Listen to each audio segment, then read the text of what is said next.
Sa Hong Kong may bagyo at ako'y katatapos ko lang po ng part-time ko. Tingnan niyo yung pinanggalingan ko. Ayan yung sa taas, umuulan pa naman. Ang problema pa, ang swelas ng sapatos ko natanggal, ang rubber shoes ko. Ayan, tignan niyo oh, ika-ika ako. Ano nangyari sa sapatos ko? Tignan niyo po nangyari sa sapatos ko, natanggal yung swelas niya. Yan oh, ang dulas pa naman. Nasa bag ko tuloy ngayon yung swelas. Ayan oh. Biglaan natanggal po. Kaya kayo po ingat-ingat po kayo. Ayan oh. Wala. Ayan po yung swelas ng sapatos ko. Yung isa. Kaya ito po naglalakad ako ngayon. Basang-basa na yung paa ko. Ito yung kabila meron pa. Yung kabila wala na. Ayan wala na oh. Tela na lang yan. Kaya abangan natin ang kabanata kung ano mangyayari sa akin at pababa pa man. Baka ako'y madulas. Yan o. Typhoon 8 pa naman eh. At, layo pa naman ang aking pinagtrabahuan. Pag-uwi ko sa bahay, anong oras na. Yan niyo po o. Diyan sa nung isang araw na nag-vlog po ako, punong-puno ng tao dito, yung mga gimikan Saturday night. Pero ngayon po kasi sa weekdays, kaya ako konti ang tao. At ang aking paadahan sa paglakad at baka ako'y madulas sapagkat ang swelas ng isa kong sapatos ay natanggal. Buti na lamang at pauwi na ako. Hindi ko alam kung ano nangyari. Natanggal siguro sa tagal ng pagkakatabi sa bahay. Siguro kaya po yung mga sapatos nyo, i-check nyo maigi. Naku, ilang beses na nangyari ito sa akin. Naaalis yung swelas ng sapatos. Swelas ba tawag doon? Yung sa ilalim. Kasi pag yung matagal na naka-stock, nagrurupok ang sapatos. Ang unang natatanggal yung sa ilalim. Kaya ayan po nangyari sa akin. Oh. Ay nako, umuulan pa naman.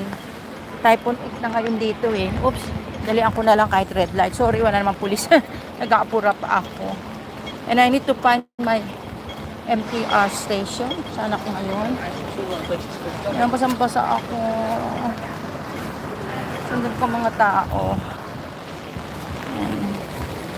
Typhoon 8 po ngayon dito eh, sa Hong Kong. Kaya, yan, mga tao nag-uwian na rin. Kasi nga, lalakas na ang bagyo. Ang hirap naman maglakad, baka ako'y madulas. Tingnan nyo naman yung aking sapatos, ika-ika ako. Tanggalan swelas. Ay, nako. Ayan, nakita nyo, malinis ngayon kasi yung uulan sa typhoon 8. Pero kung hindi, marami pa rin nakakalat na magigimik-gimik dito. Kasi dito yung maraming nagigimik ng mga foreigner. Dito ito sa Central. Anyway, hanggang dito na lang po at baka ako'y madulas. Yan, kasi po, typhoon 8 na ngayon dito, malakas ang ulan at ang nangyari sa sapatos ko, ayan, natalampakan niya, oh, madulas. Natanggal yung isang swelas ng sapatos ko, kaya dahan-dahan ang lakad. Yan. Layo pa naman ang MTR station. Shopping pa naman ako. Uuwi. Ayun ako.